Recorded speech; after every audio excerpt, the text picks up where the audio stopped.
Hey Fight fans, it's Michelle Joy Phelps, and look who I am with, Callum Smith. Callum, I haven't seen you in a while. I know, it's been a while. I know, how are you? Yeah, I'm good, not too bad, how are you? Good, I'm good, thank you. We have the big fight finally announced. Finally, yeah. It must have been so confusing, or just, I don't know, just not having all the information, not knowing when you should really go hard in camp. But now we're here, finally. Yeah, finally, it's good to finally have a fight date. Yeah. I've always been training, but it's hard to train without a concrete date. Right. Now I've got it, but it was frustrating, but the main thing for me was that it was George Groves, and I didn't want to fight another replacement, and George Groves leaving the tournament took his world title with him, so it took away the opportunity to become a world champion, which was the main reason I entered the tournament. And I feel that's the only box I need to tick as a professional now. I've done English, British, European, and for him to do that was the most frustrating part. But the minute I knew it was George Groves, I didn't really care when the date was, as long as I got that fight. See, a lot of people, including myself, we weren't quite sure how legit the rumors were that Chris Eubank Jr. was potentially the reserve. Was that the case? Yeah, as far as I was aware, we were told if he was given a deadline, Groves, and Eubank was going to be the replacement. But finally, a lot happened, and it got postponed, and George Groves is the man in the opposite corner, which is the fight that I've wanted for a long time. Even before this tournament, the George Groves fight's always been talk about and a potential fight for myself. And at the minute, he's the number one in the division. He's number one with the Ring magazine, and the Ring magazine title's going to be on the line, which is a belt that I think every boxer wants to win. So it's a massive opportunity for myself, and one that I plan on taking. So, knowing now that it's September the 28th, when you heard it was Saudi Arabia, what was your initial thoughts? I probably wasn't as shocked as everyone else because I heard rumours before. I think the cruiserweight one was supposed to be there, and when that got moved to Moscow, I kind of had an inkling that we were going to get sent there.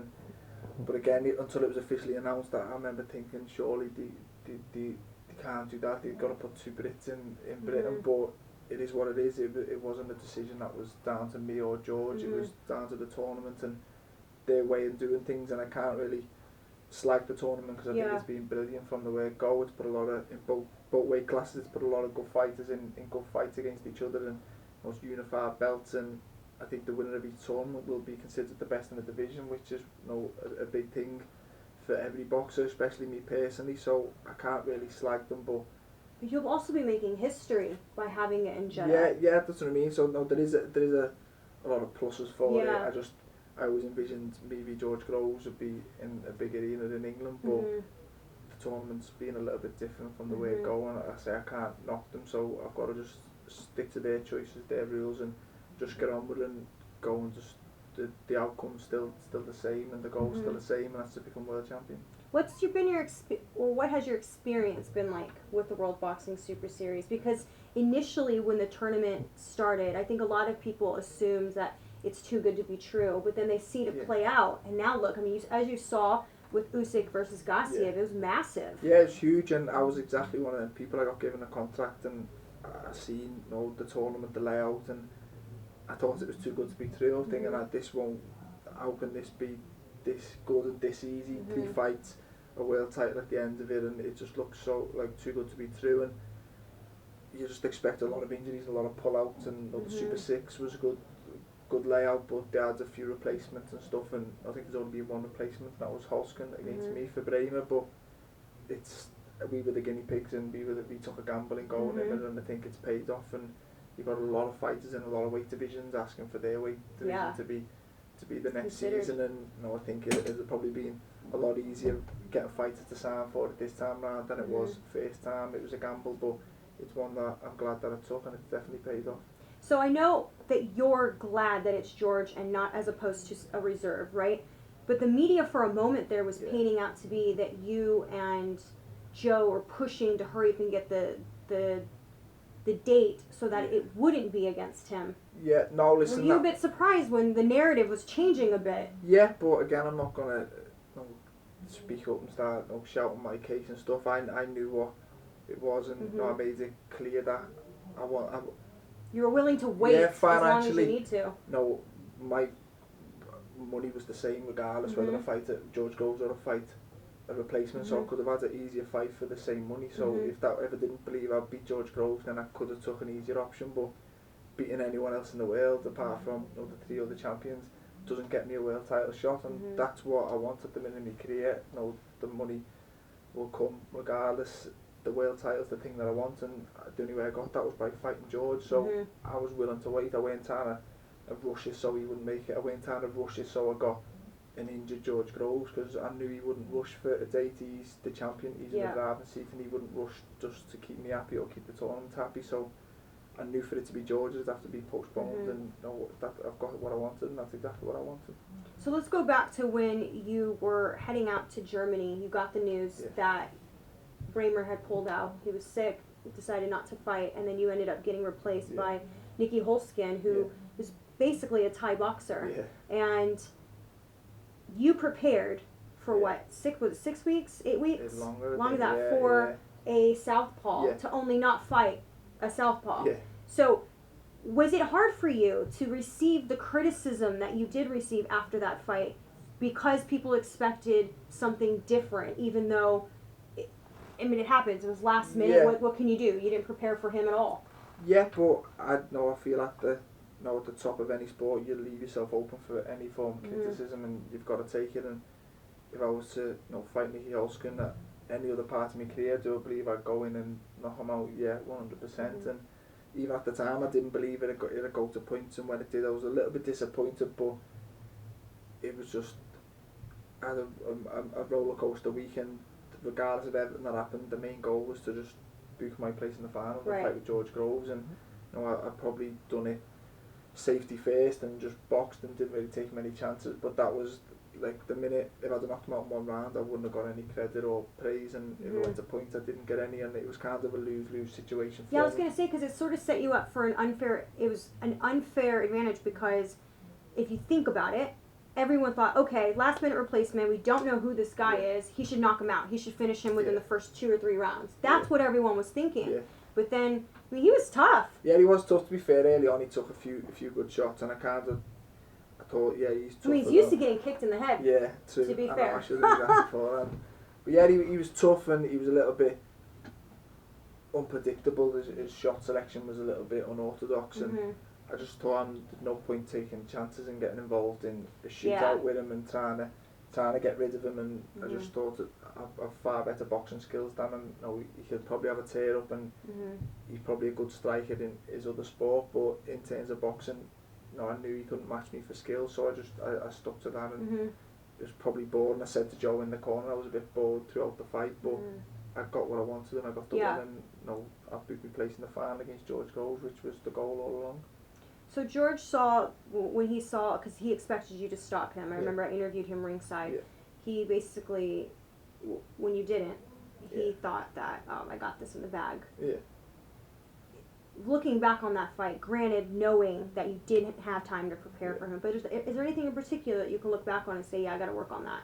A few things, but I just, to be honest with you, I kind of knew I should beat Nicky Holzken comfortable, and I didn't perform, and I still beat him comfortable. And if I performed the way I did then against George, do I beat him? Probably not, but I know that beforehand, so I know I need to up my game, and I'll have that bit of fear, and I always feel that brings out the better performance in myself. It has done in every other big fight in my career, and there's no bigger fight than no world title fight and no fighting for the Ring magazine, so I know I need to be on my game, and I do feel George Groves is the fight to bring the best out of me. Now I want to ask you, I have to pull this up because I don't know how to pronounce his name, God bless him. Go on. I want to talk about the other world champions, okay? There's one in particular I can't pronounce his last name, so the IBF. I'm sorry, but I don't know. So I want to mention I want to mention each one of them, and then you can just give your take on what you think of them. So, because I know that Gilberto Ramirez said that aside from himself, he felt that you were one of the best super middleweights out there. So, okay, so let's start from the top. Let's start with Gilberto Ramirez. A good fighter. I've kind of knew him for a long time. Then when I was coming through, I think someone said he was like a southpaw version of me, tall but Mhm. can fight and likes to throw body shots and stuff. And I think he's shown, he's gone and he's done. He's won his world title. He's defended it, and I think he just needs the bigger fights with the bigger names. I Yeah. think he's had a few, I would say, easy defences, but he hasn't really boxed any of the bigger names. But Mhm. again, I'm not saying he said it, but I think if I was to beat Groves, I'd be the best super middleweight in the world. I think the only other one with an argument would be Gilberto Ramirez. Mhm. I think he's probably up there. Him and Groves are probably 1 and 2 Yeah. at the minute. But yeah, he's a good fighter and probably hard to beat at all. Southpaw who can fight as well as box. Okay. Jose Uzcategui? Yeah. Uzcategui? Yeah, a good fighter. I remember seeing bits of him and thought he was a little bit limited but could punch, and then when I watched the two Darrell fight, he's a bit more than just a puncher. He's smart with his pressure and stuff, and I think people are starting to sit up and take notice of him for the job he done on Darrell in the second fight. He's done a good job on him, and Darrell's a good fighter regardless of what people think of him. He's a talent, and to do a good win over him, and I think he's definitely, he's earned his way, and I don't think James DeGale was too keen on fighting him as his mandatory, so to speak. So yeah, he's a good fighter, definitely. David Benavidez. Yeah, good what I've seen of him. I think he's very young as well. I think he's 21, 22, so I think the time to beat him is probably now. I think he showed in the first Gavril fight there's still little flaws and still little things he needs to work on and vulnerabilities, but he's only young and he's going to keep improving, and I think the time to beat him would be now. Right. Rocky Fielding, he just won the regular WBA. Yeah. I know it's super regular, but he won it nonetheless. What do you think of his performance? His performance, I thought he boxed well. I thought he... It was a very emotional performance for him. Yeah, he went over and to go to Germany and beat an undefeated fighter is a good win, regardless of whether you want to call it a world title or not. It was a good win for him and his career, so fair play to him. But no, I think you can't really put him amongst the other three names you've just mentioned just yet. I think he needs to beat a few better fighters, but as I say, he's rebuilding well since his loss to me, and good luck to him. And then also James DeGale, just like we mentioned, he vacated, but I still felt like he's still one of the big names in the division. He didn't lose his title. He vacated this, so he's still got to be seen as one of the best. I think before he lost to Truax, he was probably the number one in the division. So yeah, he's a good fighter. He's talented, and he hasn't really performed of late. I don't know whether he's had a long career. There's a lot of hard fights. He has a lot of 12 rounders. Maybe that's taking its toll, or maybe just lack of motivation. I think he thought Truax was an easy defence and it backfired. But I do think he's still got a few big fights left in him, and his name will be involved in some of the along with the bigger names in the division. Now, should you win, right? This tournament sets you up financially in a good place. Yeah. This allows for you to be comfortable, and not only do you get the money, you get the respect. You are now known as the best super middleweight in the division, and you get to win the first ever Ali Trophy. What does that moment mean for you? What does the overall package mean for you?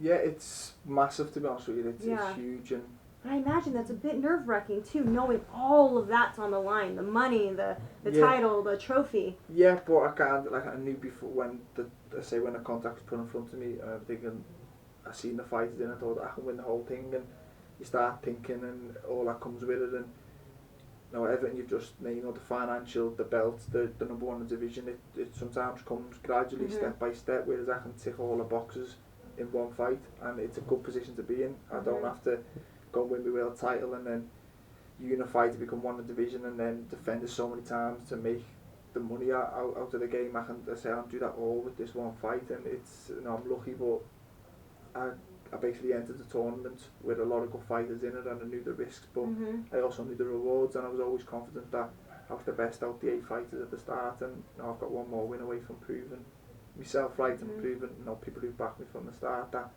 I am good enough to become the best super middleweight in the world. How do you keep that motivation? Because oftentimes boxers can't, because it's the same repetitive thing again and again and again. You know what you got to do, you know what needs to be done, you know the sacrifices you have to make. But how do you maintain that to where you don't lose that desire, that passion for the sport? Yeah, I think to keep the passion and the desire and the motivation, you need to have challenges put in front of you. I feel that's what I've kind of lacked over the last 2 years, and it probably showed in some of my performances, whereas I don't need any more motivation than what we just spoke about. I win this fight and I'm financially set, I'm world champion, I'm Ring Magazine champion, and I win the Ali Trophy, and there's so much at stake. So if I can't motivate myself for this fight, then I'm in the wrong sport, and I shouldn't be in this sport. So the motivational side won't be a problem for this fight. I understand if I win this one and then I have a defence against an unknown fighter, maybe the motivation won't be the same, but that's down to me as a fighter and an individual to stay motivated. And I think that's why you've got to give you Floyd Mayweather's credit. He's earned all the money in the world, and he still put himself through training camp after training camp and still stayed dedicated to carry on winning and winning, when he could have retired 5-10 years ago and he'd have still been remembered as one of the best ever and still been financially set for life. So it's down to the individual, and some, it depends what you want to achieve. Some win a world title and then they're done. Some want to unify and become the best and maybe do 2 weights, and it's just when you're fully satisfied when you start losing motivation. Now, I'd imagine, should you be successful September 28th, the ultimate goal, as you said, in order to keep the motivation there, is to unify. Yeah. So list to me the top 2. If you can't have this guy, I want that guy. I think, if I was to win the tournament, I think out of the world champions, I think the Benavidez one would be the easiest fight to make. I think the WBC Diamond makes me mandatory for the WBC, so I think that would be probably the easiest fight to make. But I think all 3 are probably as good as each other. If they was to fight each other, I'd probably struggle to pick a winner out of them. So world champions the first goal, and then unifies the next against whatever fight's easiest to make. And because I imagine, no matter what happens, I mean, look at Usyk, for example. The moment he won, it was like everybody wanted to fight him. Because if they could beat him, then they almost feel like, well, no, I'm the best in the division. Yeah, that's what I mean. That's why I'm happy it's Groves, and he's number 1 at the minute. And I think if I was to fight Benavidez, I don't think the Ring Magazine would be on the line. I think if I was to fight Ramirez, I don't, maybe, but I doubt it'd be on the line. Whereas Groves, I get the Ring Magazine, and at the minute there's probably 4 fighters who believe they're the best super middleweight in the world, but the Ring Magazine states that he is the best super middleweight in the world. So if I can win that, then they all need to beat me to be considered number 1. So you can't become the target man, which is a good position to be in. You don't have to badmouth anyone to get into any positions to any fights. They want to come to you and take your belt off you. So if beating George Groves, I don't think I'll have to chase Benavidez, Ramirez, or Katsukai, whatever it's called. I think they all want to fight me, which will be a nice position to be in. For people who, other world champions, who are looking at the World Boxing Super Series tournament, what would you say to them? Would you highly recommend going into? I would definitely. I think every fighter believes they're good enough to win it. So if you believe you're good enough, then you believe you get 3 fights in regular time, which is, it's nice to have that stability, knowing that you win, you're fighting again.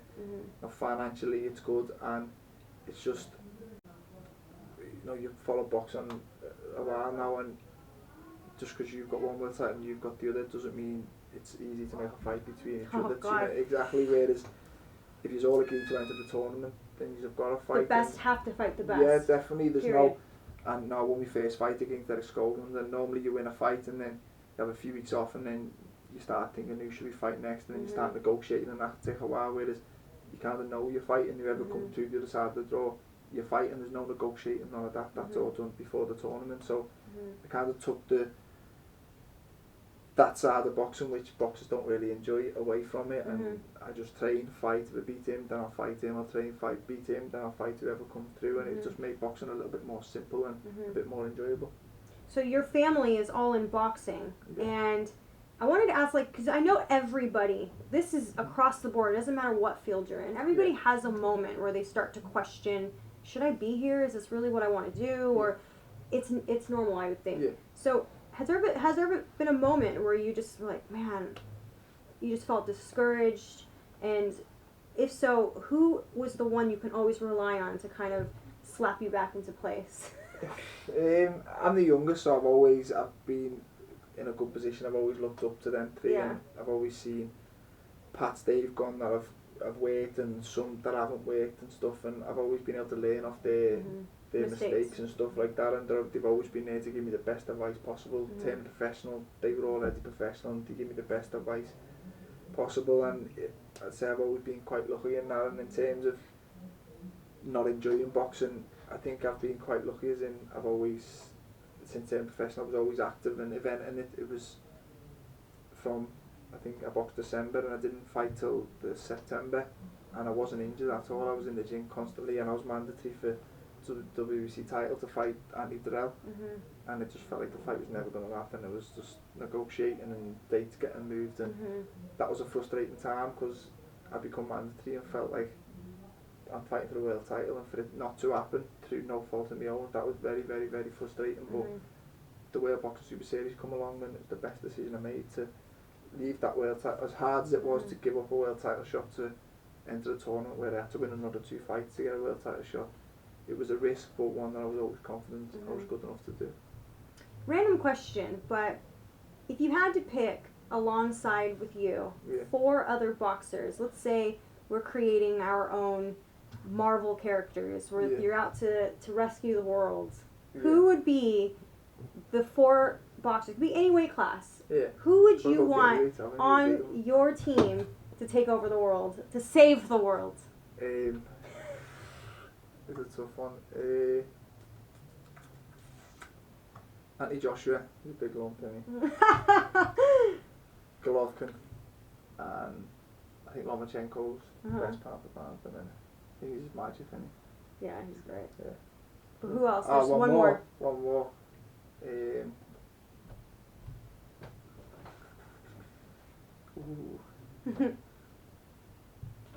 Canelo. Canelo? Yeah. Okay. That would be a solid team right there. I actually did a poll, and I was like, if you had to choose one of these heavyweights to have your back in a bar fight, who would it be? Everybody went with Dylan White. Really? Yeah, that's what I want to say. Because he's crazy. Yeah, he is. I want to fight on the street with Dylan White, to be fair. He's doing well at the minute as well. Yeah, he is. Yeah, he is. He had a good win last time. But I want to ask you about this weekend as well. We got Carl Frampton fighting Luke Jackson, and then we have Tyson Fury fighting Pianeta. Yeah. Who also, Deontay Wilder will be ringside as well. Is he going over? Yeah. So I have a feeling that I don't see why he would go all the way over there. Yeah. Just to sit and watch. Yeah, there's been rumours that fight's done. It's been done. Yeah. And so this might be the announcement. Post-fight, get him in the ring, and boom, there it is. Yeah, which also adds a bit of pressure to Tyson Fury, but it's good to see him back. I think he's good for boxing. I think his character, I think Anthony Joshua probably needs Tyson Fury as well to build up a rivalry between them, and it's just you can't really take much from his last fight. He'd been out for 3 years, and it wasn't just a 3 years rest, it was 3 years probably living the wrong life and stuff, so I think it'll take him a while to get anywhere near back to where he was, and I think we'll learn a lot more this weekend how he performs. And too soon for the WBC champion though, do you think, personally? Possibly, but I think we'll learn a lot more after the weekend. He could look back to his best the weekend and you say, oh yeah, we'll go and get Wilder. If he looks anything like he did last time, then maybe you say, no, he needs a few more, because like I say, 3 years was a long time to be out the ring, putting weight on and not living, not the best life. I don't think he was in the gym taking over, he put a lot of weight on and stuff, so he's lost over 100 pounds. Yeah, he's lost a lot of weight. You've got to respect someone who definitely. mentally said, nah, I'm changing things. Yeah, definitely. Things are going to change. So you've got to give him credit, and I think in doing that and with his personality, I think he sold probably more tickets for his comeback fight than he did when he was in his prime, going to become a world champion and stuff. So I think he's gained a lot of fans, and more people like him now than did previously, and it's good for boxing. Characters Why do you think people didn't like him before? I think he's probably one of the most fascinating. Yeah, he fascinating. It just seemed to be when he won the world title, people, I think it's just British people wanted Joshua to come up and beat him and take over, and now Joshua's at the top and people are sort of rooting for Fury to come, and it's like they just root for the underdog kind of thing, and I think it needed him to go to rock bottom for people to want to pick him back up again. It sort of splits the British public though, doesn't it? Yeah, because you have like the ones that are really rooting for AJ and the ones that are really rooting for Tyson, and that makes for a really exciting fight. Yeah, exactly. That's what I think. I think they both probably need each other. I think Joshua, he's run out of opponents. He keeps knocking them all out, and I think him Wilder or him Fury is a massive fight, and it's a shame they're fighting each other beforehand. Cause I'd like to see, you know, Wilder Joshua and then Wilder Fury or whatever. But you know, if they can keep fighting each other, then I say it's good for boxing. It's good to see the heavyweight division open again and big fights happening, rather than, as much as I was a fan of Klitschko, it become a bit boring him just cleaning up and defending for years and stuff. Whereas I think Fury beating him opened the division up again to give a chance for your Parkers and your Joshuas to become stars. Yeah, it's really opened the landscape for heavyweight division, which is fantastic. Yeah. What about Carl Frampton? Good fight. I remember Luke Jackson from the amateurs. I was in the Commonwealth Games with him, and he went to Commonwealth Games before with my brother as well. He's been around the world. He's been in the Olympics and stuff. But Carl Frampton's a good fighter. I rate him very highly, and a lot depends on, I haven't seen enough of Jackson as a pro with him being based in Australia, but good fighter. But is he good enough to beat Carl Frampton? I'm not too sure. I think if Carl Frampton's anywhere near what he was like at his best, then he should be a little bit too good. But it'd be interesting to see if he can get him out of there. I think I've seen an interview with Carl Frampton saying he hasn't had a knockout for a while. I didn't really realise that. It's been a while since he's got rid of someone, so I think he might be able to do a job on Jackson, but it should be a good fight. I think Frampton points. Well, lastly, I think it's safe to say that you and George aren't going to have a press conference. I don't know. I don't think we're going to fly out to Jeddah for one. Whether they have one over in the UK, I'm not too sure. But I think the fight's being out a little bit close to the fight now to mess around. So I think it'll probably be fight week. We'll do one. But so with that said, since you don't get to stand face to face with him before media week, what are your final words to him? Give a message. I just hope he shows okay. I hope he gets in good shape, and I want to become the best in the world, and by doing that, I believe I need to beat the best in the world. And George goes at his best at the minute, is the best in the world. So I hope he's 100%, and when I do beat him, there's no excuses, and it doesn't take away from my victory. All right. Well, I'm excited. I will be flying over to Jeddah with you guys, so it'll be a really cool experience. I think. Yeah, it should be good. Should be different. Once in a lifetime. Yeah, definitely. I don't know if we'll do it again. I mean, who knows? It may never happen not. again. Yeah, I know. So, but thank you so much for your time. I appreciate it. I wish you all the best. And I'll speak to you in Jeddah. I'll see you all right. Bye, Fight fans. Hey Fight fans, it's Michelle Joy Phelps. If you haven't already subscribed to our YouTube channel, make sure you do so by clicking this icon right here, or else